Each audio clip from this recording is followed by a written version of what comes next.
गुंजन भैया का बोल रे?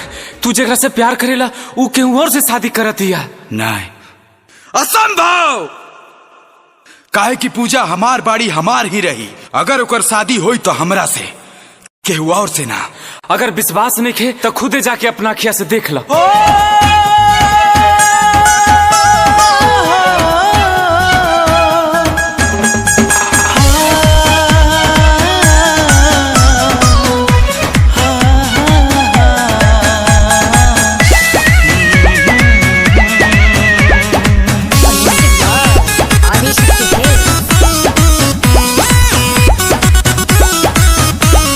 सुना होता हमारो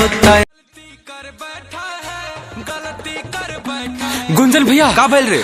तू जेकरा से प्यार करेला ऊ केहू और से शादी करत हिया। नहीं, असंभव। काहे की पूजा हमार बाड़ी हमार ही रही। अगर ओकर शादी होई तो हमरा से, केहू और से ना। अगर विश्वास नहीं खे तो खुदे जाके अपना अखिया से देख लो।